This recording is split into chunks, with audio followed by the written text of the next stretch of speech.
Sir మీరు అనవసరంగా tension పడకండి. హ్యాపీగా ఫ్యాన్ కింద కూర్చుని రిలాక్స్ అవుతూ ఉండండి. ఇప్పటికే మనం న్యూస్ ఛానల్స్లోనూ పేపర్లోనూ పవన్ కళ్యాణ్ మీద పుట్టించిన పుకార్లు పెరిగి పెద్దవై జనసేన మీద వ్యతిరేకత పెరిగిందని సమాచారం. మీడియా మందిని నమ్మించడం నా చేతిలో ఉంది. మీరేం టెన్షన్ పడకండి సార్. ఆల్రెడీ 2-3 పుకార్లు రెడీ చేసి ఉంచాను. జనానికి జనసేన మీద నమ్మకం పోగొడతాగా. ఉంటా.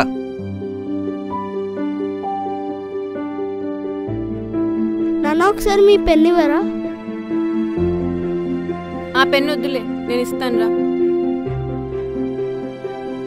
నాన్న ఇస్తున్నారు కదా, ఎందుకు వద్దన్నావు? మీ నాన్న పెన్ను నిండా అవినీతి నిండిపోయి నీతి జాతి లేని పదాలు బయటకు వస్తున్నాయి. ఈ వయసులో నీకు అవద్దులే. ఏంటో అవుతున్నావు? నిజమేగా, ఒక జర్నలిస్ట్ తన జేబులో పెన్ను పెట్టుకునేది బాధల్లో ఉన్న ప్రజల జీవితాల్ని సరిదిద్దడానికి. కెమెరా పట్టుకుని తిరిగేది నిజాల్ని అవినీతి రంగుల్ని ప్రజలకు చూపించడానికి.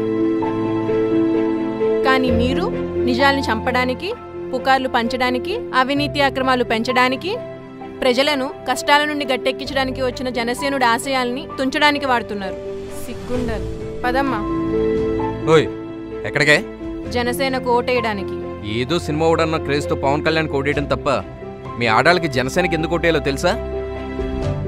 మహిళలకు రాష్ట్ర అసెంబ్లీలో 33% రిజర్వేషన్ కల్పించి, పంచాయతీరాజ్ సంస్థల ఎన్నికల్లో స్వయం ఉపాధి సంఘాల మహిళలకు అవకాశం కల్పించి, ప్రైవేట్ సంస్థల్లో పనిచేస్తున్న రెల్లికుల వనితలకు ఉచితంగా స్కూటీ, ఉచిత గృహ సదుపాయం, గృహిణులకు ఉచిత గ్యాస్ సిలిండర్లు, రేషన్కి బదులుగా ప్రతి నెల 2500 నుండి 3500 వరకు మహిళల ఖాతాలో జమ చేయడం, ప్రతి జిల్లాలో ఒక మహిళా బ్యాంకు, ఒక మహిళా ఆరోగ్య స్పెషాలిటీ హాస్పిటల్, ఉద్యోగాలు చేస్తూ పిల్లల్ని చూసుకోవడానికి ఇబ్బంది పడుతున్న వాళ్ళ కోసం క్రెచ్లు, అంటే పగటిపూట పిల్లల్ని జాగ్రత్తగా చూసుకునే సెంటర్లు, ఒక అన్నలా ఒక తమ్ముడిలా ప్రతి ఆడపడుచుకి సంక్రాంతికి చీర పెట్టి గౌరవించడం.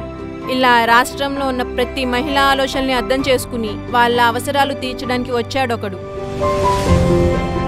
మేం ఓటేసేది సినిమావాడికి కాదు, మా మహిళల ఇబ్బందుల్ని తీర్చే ఓ సేవకుడికి. ఒక్కటి గుర్తుంచుకోండి, గన్ను కన్నా పెన్ను గొప్పది, పెన్ను కన్నా ప్రజాక్షేత్రం గొప్పది. ఆ ప్రజలిచ్చే తీర్పుతో ఏ పెన్ను గన్ను పనిచేయవని జనసేన గెలుపుతో మీలాంటి వాళ్ళకి అర్థమవుతుంది. జై జనసేన.